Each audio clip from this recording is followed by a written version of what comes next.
A new standalone headset from HTC, the HTC Vive Flow, just leaked almost entirely on the net just days prior to the actual announcement. Hey, they're here, so welcome back to the VR Tech channel. Let's discover together these new headsets from HTC and what it's all about. So, let's get into it. But first of all, this video is sponsored by, were you planning to travel to the Grand or Antelope Canyon, that Valley or Iceland even?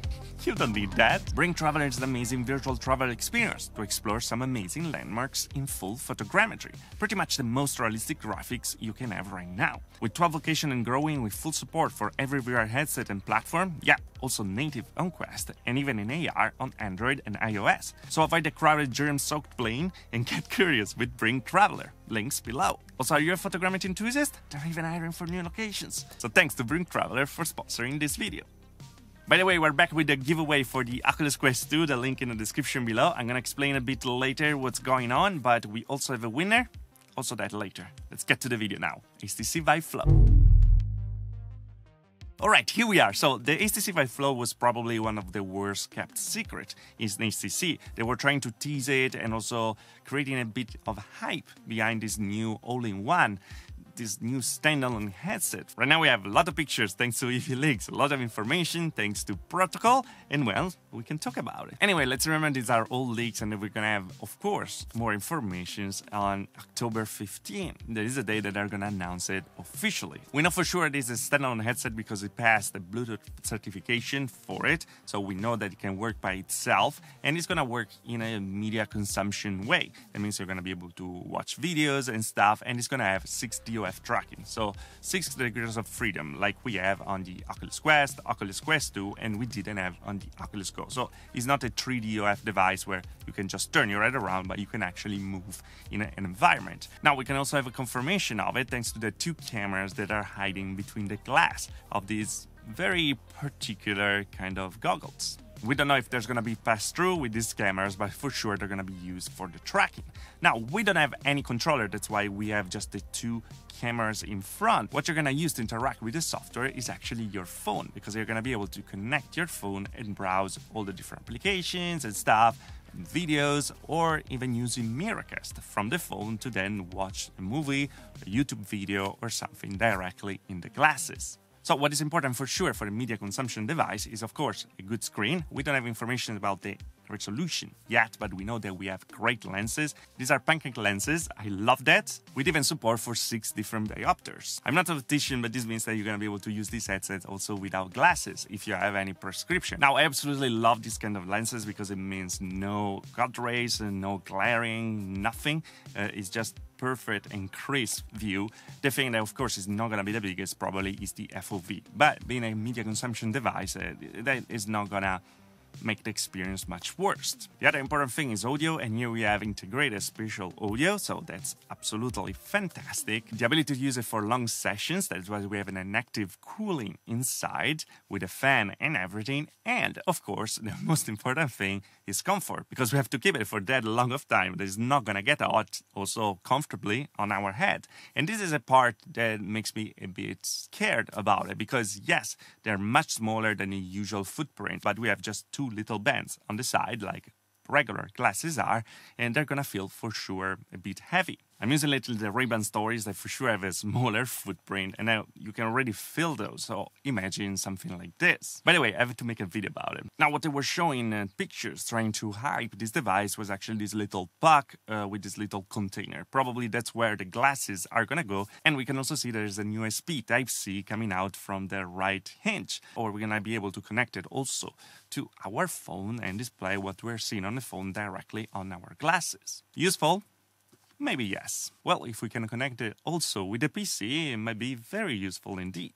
Now, I don't want to ruin anything, probably I already did, but this is going to be announced on October 15, and it's going to cost $499 for the headset. Of course, it depends then on the region. For sure, in Europe, it's going to be more expensive. Don't worry about it. With shipping starting in early November. The particular thing is that if you pre-order, you're going to have 7 free VR contents, 2 months of Infinity Vista that we don't know anything about. It could be maybe a kind of VR chat, but having it free means that they're going to charge for using an application, maybe.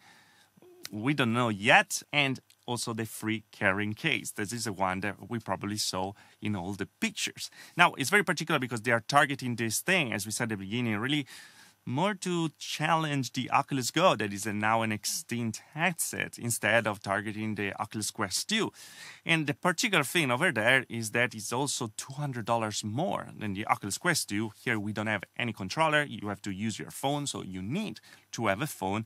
And right now we don't have any mention of any hand tracking or something like it. It will be very challenging to have hand tracking with just 2 cameras. If they pull it out of it, it's going to be absolutely fantastic, but I kind of doubt it, so we're gonna have to be a bit cautious. Overall, though, I really love the design, even if it's kind of wonky and weird, like Willy Wonka. But yeah, it has something that really speaks to me.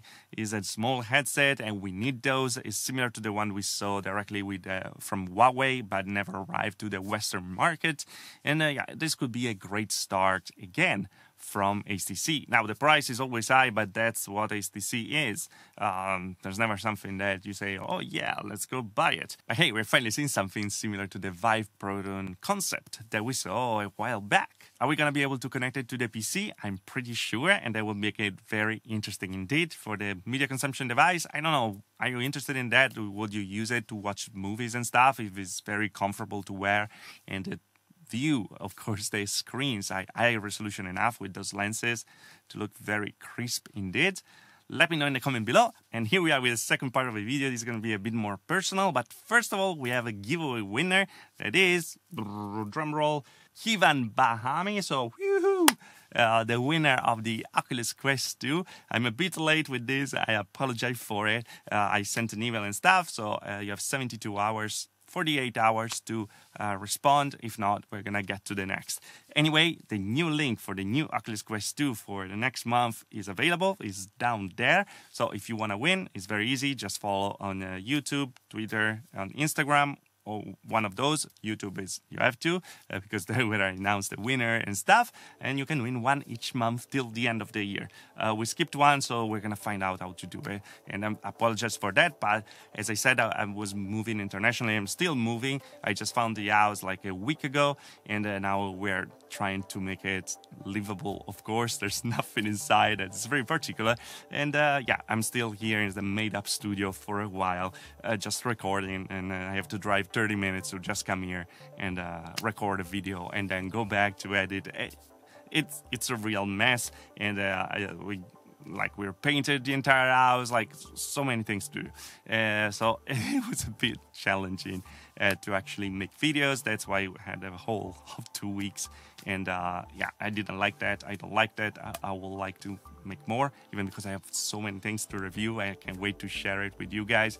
But yeah, I always behind schedule and stuff. So they are remaking the floor this weekend, so probably I'm gonna be able to start to make my studio the next week.